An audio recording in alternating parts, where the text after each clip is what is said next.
আরে কবিতা কি হয়েছে? মা, মা কোথায় তুমি? মা তাড়াতাড়ি আসো। আরে কি হইলো, এত সারের মতন চিল্লাচিল্লি করতেছিস কেন? তুমি করছি কেন মানে? মা, আমি তোমাকে বলেছিলাম কবিতার এই অবস্থায় কবিতাকে দিয়ে তুমি কোনো কাজ করাবে না, তারপর ওকে দিয়ে কেন কাজ করাও তুমি? তো কি করব? তারে কি আমি চাঙ্গের উপরে উঠাই রাখবো নাকি আমি মাথায় নিয়ে বসে থাকবো? হ্যাঁ, সে কম জমিদারের বেটি যে এই বাড়িতে সে কোনো কাজ কাম করতে পারবে না? হ্যাঁ, ওরে ছাড়া কি আর আমার বাড়িতে কোনো চাকর চাকরানি আছে? এই বাড়ির কাজ কে করবে?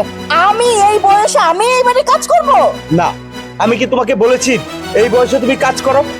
কিন্তু আমাদের বাড়িতে তো কাজের লোক ছিল, কেন তুমি বিদায় করেছো? তাদেরকে রাখলে কি হতো এমন? হ্যাঁ, আমি কি কখনো বলেছি তোমাকে যে কাজের লোক বিদায় করে দাও? তুমি তো আমার বউকে দেখতেই পারো না।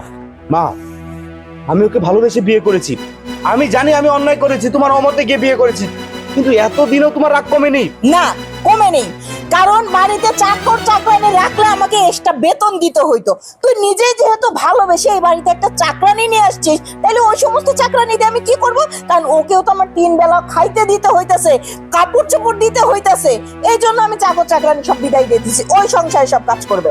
আম্মা, আমি তো আর না করি নাই যে আমি কোনো কাজ করবো না, কিন্তু আমার অনেক খারাপ লাগতেছিল। আপনি তো জানেনই এই সময় মায়েদের অনেক কষ্ট হয়, অনেক খারাপ লাগে। হ্যাঁ, আমি আপনার কতবার করে কইলাম, মা আমি কাজটা পরে কইরা দিই, আপনি আমার কোনো কথাই শুনলেন না। 10টা মিনিটই তো চাইছিলাম, 10টা মিনিট যদি বিশ্রাম নিতাম কি এমন সমস্যা হইতো? এই দাঁড়া দাঁড়া, তার মানে কি আমি যে বালতি ভর্তি কাপড় ভিজাই রাখছি ওইগুলো তুই এখনো ধুস নাই? মা, আমি তো কিছুই বুঝতে পারছি না, তুমি কি মানুষ? তুমি একটা মেয়ে মানুষের আরেকটা মেয়ে মানুষের কষ্ট বুঝছো না?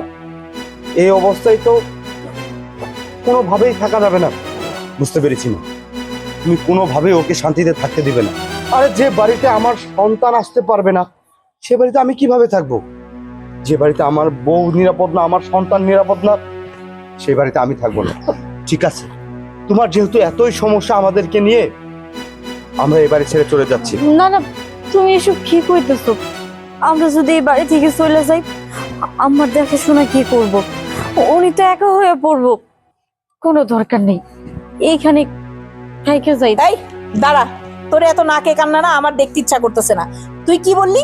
তোর বউ যদি এই বাড়িতে থেকে কাজকর্ম করে তোর বউ কি মারা যাবে? হ্যাঁ, শোন, তুই যখন আমার পেটে ছিলি তোর দাদিও আমাকে দিয়ে অনেক কাজ করাইছে, ধান সিদ্ধ করাইছে, কাপড় কাচাইছে, অনেক কাজ করছে। কই, আমি তো এখনো মরে যাইনি, তোর বউ মরবে না বাবা, তুই এত চিন্তা করিস না। আর যদি মরেও যায় তোকে আমি অন্য জায়গায় বিয়ে দিব, তুই মাথা ঠান্ডা কর। থাক, অনেক বলেছো মা, আমার অন্য জায়গায় বিয়েও করতে হবে না, এ বাড়িতে থাকতেও হবে না। তুমি তোমার বাড়ি নিয়ে ভালোভাবে থাকো। কবিতা, চলো আমার সাথে। আসো। শোনো, আরে আরে, এই ছেলেকে আমি কিভাবে বোঝাবো? এই যে বউ নিয়ে গেলি না, যা, 2 দিন পরে যখন মুখে অন্ন উঠবে না তখন ঠিকই আবার এই মায়ের কাছে ফিরে আসতে হবে।